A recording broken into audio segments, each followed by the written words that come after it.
নির্বাচনে বিশ্বাস করলে তো আপনি নির্বাচনের বাজেট দেবেন। ইউ ডোন্ট বিলিভ ইন নির্বাচন, কেন আপনি এলসি খুলতে হবে, কেন রিজার্ভ নাই? আমাদের গত 30 বছর ধরে এবং 30 ইয়ার্সে আমরা যে ম্যাক্রো ইকোনমিক স্টেবিলিটিটা ডেভেলপ করেছি বাংলাদেশে, যে যে সামষ্টিক অর্থনীতিতে যে স্থিতিশীলতা ওভার লাস্ট 30 ইয়ার্স যেটা ডেভেলপ হয়েছে, এবং ম্যাক্রো ইকোনমিক ইন্ডিকেটরগুলো একটা ভালো জায়গায় চলে আসছিল।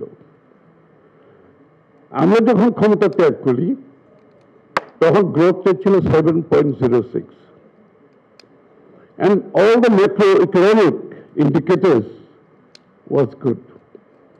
তখন সবাই এলসি করার জন্য এদিক সেদিক কারো পারমিশন কারো পেছনে দৌড়াতে হতো না। অ্যাজ ইউজুয়াল ব্যবসায়ীরা কেবিল মেশিনের জন্য এলসি খুলছে, র মেটেরিয়ালের জন্য, ইন্টারমিডিয়েট র মেটেরিয়ালের জন্য, সব ট্রেডার এলসি খুলছে। কোনো সময় এগুলো বন্ধ করার কোনো প্রয়োজনীয়তা দেখা দেয় নাই কোনো সময়। এই যে ডলার, আজকে যে বিনিময় হার ডলারের, আপনি দেখেন তা কৃত্রিমভাবে অনেকদিন ধরে রেখেছেন। ডলারের বিনিময় হারটা 87-88 এরকম ছিল, কৃত্রিমভাবে ধরে রেখেছে। এটা অনেক কারণ আছে, কৃত্রিমভাবে ধরে রাখার পেছনেও আবার অনেকগুলো কারণ আছে।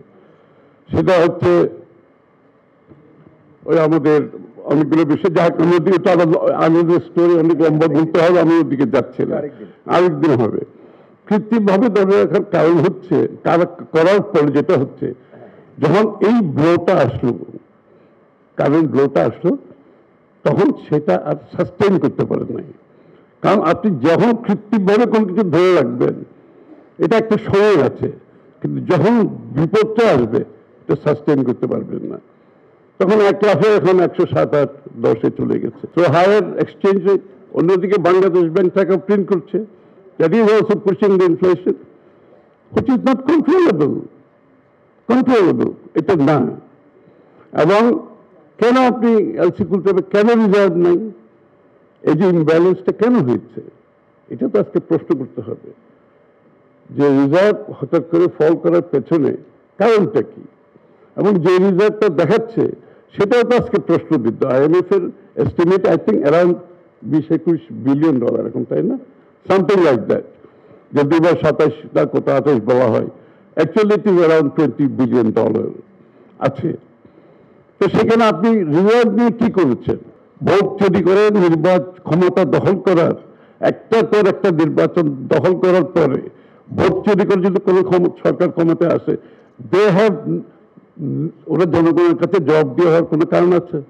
কোনো কারণ নেই। এই যে অনেকে বলছেন, একটু আগে বোধহয় দেবপ্রিয় বলছিল যে এই বাজেটটা তো একটা নির্বাচনের বাজেট হতে পারত, নির্বাচনের বছরে নির্বাচনের বাজেট হতে পারত। আমি দেবপ্রিয়কে বলতাম, কিসের নির্বাচন? নির্বাচনে বিশ্বাস করলে তো আপনি নির্বাচনের বাজেট দেবেন। ইউ ডোন্ট বিলিভ ইন নির্বাচন। আপনি তো আবার ক্ষমতা দখল করবেন, জনগণকে বাইরে রেখে জোর করে ক্ষমতা দখল করবেন, কোনো ভোট হবে না এখানে। এই প্রক্রিয়া তো চলছে। আমি এটার নাম দিয়েছি ইলেকশন ভোট চুরির প্রকল্প। দুনিয়া কোনো দেশে পাবে না, বাংলাদেশে কিন্তু ভোট চুরির একটা প্রকল্প আছে। সেই প্রকল্পের অংশ হিসেবে লোকজনকে জেলে যেতে হবে, বিরোধী দলের নেত্রীকে জেলে পাঠিয়ে দিতে হবে, 40 লক্ষ মিথ্যা মামলা দিতে হবে, আপনি গুম করতে হবে, খুন করতে হবে, পুলিশের কাস্টডিতে মরতে হবে, প্রত্যেক দিন গ্রেফতার করতে হবে, ভয়ভীতির পরিবেশ সৃষ্টি করতে হবে। This is the actual project going on right now. Election rigging is going on right now every day. Not election টা দরকার হয় না, আমাদের যে election project, this is so efficient. এটার জন্য ইলেকশন ডে আপনাকে ওয়েট করতে হবে না তো। It is going on every day every hour. অর্থনীতি চলতেছে লেস দেন 1% মানুষের জন্য। ওই যে বললাম পেট্রোল ট্রাইব রিলেশনশিপ, পৃষ্ঠপোষকতার অর্থনীতি, তাদের জন্য অর্থনীতি চলছে। ওই যারা 100 মিলিয়ন ডলার বিদেশে পাচার করছে, আবার তাদের জন্য ইনসেন্টিভ আছে, কিন্তু যারা পাচার করছে ইনসেন্টিভ আছে। গত বছরে মনে আছে, আপনি যদি ওখানে সম্পদ থাকে সেটার উপর 15% ট্যাক্স দিয়ে ওই সম্পদ বৈধ হয়ে যাবে। একদলীয় বাকশালের পর থেকে বাংলাদেশে ফ্রি মার্কেট ইকোনমিতে আমরাই ফ্রি মার্কেট ইকোনমি বাংলাদেশে ইন্ট্রোডিউস করেছি কমান্ড ইকোনমি থেকে। ফ্রি মার্কেট ইকোনমির পরে যে বাংলাদেশ, এই যে গার্মেন্টস সেক্টর, রেমিটেন্স, এগুলো তো এখন বিএনপির অবদান। এই যে গার্মেন্টস সেক্টর জিয়া রহমান সাহেব করেছেন, ওই যে আজকে বিদেশের প্রটোকলগুলো যে রেমিটেন্স আসছে, জিয়া রহমান সাহেব মিডল ইস্টে সই করেছেন, এবং আমরা সেই ধারা ক্যারি করেছি বলে, প্রাইভেট সেক্টরকে আমরা সাপোর্ট দিয়েছি বলে, who develop private sector in Bangladesh? BNP. Private সেক্টরকে আমরা স্পেস দিয়েছি, সাপোর্ট দিয়েছি বলে আজকে বাংলাদেশের ইকোনমি, জিডিপি গ্রোথ থেকে আসে, জিডিপি গ্রোথ আসে প্রাইভেট সেক্টর থেকে। 90% of the growth comes from private sector investment, and that we have done very well.